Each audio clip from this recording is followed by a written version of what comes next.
Aprieta calor y con él la sed de la bebida valenciana por excelencia, chufa, agua y azúcar. La receta de la horchata 100% artesanal llegará por primera vez a todas partes. Una empresa ha dado con la tecla. Hay que consumirla, eso sí, preferentemente antes de 3 días. En estos campos crece la chufa, este pequeño tubérculo que se convierte en una bebida considerada como oro blanco. Una vez lavada la volcamos en esta tolva.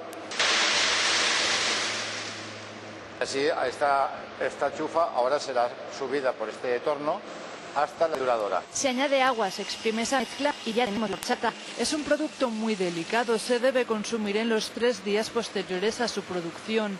Ahora recorre toda España en tan solo 24 horas. Se ha modernizado la refrigeración que se utilizaba hace siglos. Hace 100 años en Valencia la horchata se enfriaba con hielo. Hemos recuperado ese mismo sistema, cogemos una caja de corcho, que es un aislante térmico, metemos el hielo con 2 envases de litro y tapamos, aislamos bien. Y así llega a cualquier hogar. Se mantiene entre los 0 y los 4 grados, la temperatura con la que mantiene sus propiedades. Viaja desde la huerta hasta casa a través de esta horchatería online. La idea, pues proviene un poquito de esa necesidad que hemos detectado de que la gente siempre se queja de que no encuentra horchata buena en su ciudad. Se pretende que también cruce fronteras y que en todo el mundo se aprecie el sabor de este líquido blanco.